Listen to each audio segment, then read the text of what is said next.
सांगितलं की मी त्या दिवशी हाऊसमध्ये माझं काम होतं, 6 वाजता हाऊसचा टाईम होता, माझं लक्षवेधी होती आणि मला माझ्या OSD कडनं किंवा कोणाकडनं जरी माहिती मागवायची असेल तर SMS करावा लागतो किंवा फोन करावा लागतो किंवा मग या ठिकाणी तिथं त्यांना मध्ये येता येत नाही. त्यामुळे मग त्यांना त्यासाठी मला एक मोबाईल मी मागवला होता. मोबाईल उघडल्यानंतर त्याच्यावरती लगेच तो गेम आला. तो गेम पॉपअप होतो सारखे 5-5 जो 1-1 सेकंदाला ते गेम येत असतात. तो गेम मला तो स्काईप करता आला नाही, कारण तो मोबाईल नवीन होता माझ्या दृष्टिकोनातून. स्काईप कसं करायचं मला त्यात कळत नव्हतं, पण नंतर तो स्काईप केलेला आहे. पण स्काईप केलेला व्हिडिओ तुमच्यापर्यंत आलाच नाही किंवा तुम्ही दाखवलाच नाही.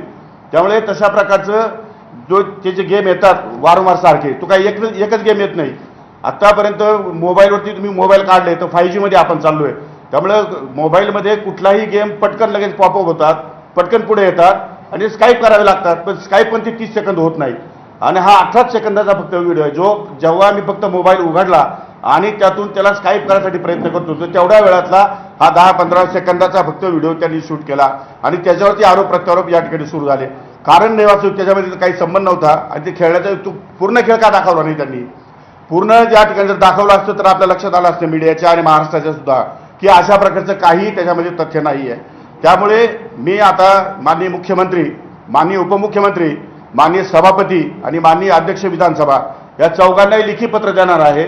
या संपूर्ण प्रकरणाची सखोल चौकशी होण्याची आवश्यकता आहे. त्यामुळे माझ्या पत्राच्या आधारे आपण चौकशी करावी. जर मी ऑनलाईन रमी खेळत असेल आणि मी जर दोषी सापडलो तर नागपूरच्या अधिवेशनामध्ये उपमुख्यमंत्री किंवा मुख्यमंत्री दोघांपैकी कोणी एकाने निवेदन करावं. त्या क्षणाला न थांबता मंत्री आणि उपमुख्यमंत्री आणि मुख्यमंत्र्यांना न भेटता राज्यपालाकडे जाऊन मी माझा राजीनामा सादर करेन. पण हा व्हिडिओ समोर कसा आला, नेमकं तुमच्या जवळचा कोणतरी हा व्हिडिओ काढला असावा अशी शक्यता आहे. प्रश्न असा आहे की तो व्हिडिओ कुणी काढला त्याची मला त्याच्या खोलात मला जाण्याची काही आवश्यकता नाही. तो खोल सभापती महोदय त्या ठिकाणी चौकशी करतीलच, तो काही विषय नाही. परंतु त्याच्यामध्ये एवढं विशेष काही नव्हतं की ज्याच्यामुळे महाराष्ट्रातल्या शेतकऱ्यांचा भावना दुखवतील किंवा त्याच्यामुळे आता छावा संघटनेच्या काही पदाधिकाऱ्यांमध्ये भावना दुखवतील, असं कुठल्याही प्रकारचं काहीही नव्हतं. काहीही असं वेडवाकडं केलेलं नाही. मी आतापर्यंत शेतकऱ्याच्या संदर्भात महाराष्ट्रात इतके निर्णय घेतले, त्या संदर्भामध्ये कोणी काही या ठिकाणी भाष्य केलेलं नाही आणि फक्त ज्याचा शेतकऱ्याशी संबंध नाही अशा गोष्टीच फक्त मीडियामध्ये दाखवल्या गेल्या. त्यामुळे या संदर्भामध्ये जे दोषी असतील त्या सर्वांचे CDR चेक करायचे. त्या सर्वांनी याच्या पाठीमागचा सूत्रधार कोण आहे, कुणी याच्यामध्ये भाग घेतलेला आहे, या सगळी चौकशी एकदा होऊन जाऊ द्या. वारंवार कृषी मंत्री म्हणून जे काय मीडियाच्या समोर आणलं जातं त्या संदर्भातली संपूर्ण चौकशी मुख्यमंत्री महोदयांनी करावी असं मी माझं स्वतःचं पत्र राज्यपाल मुख्यमंत्री, उपमुख्यमंत्री, सभापती आणि अध्यक्ष या चौघांना देणार आहे.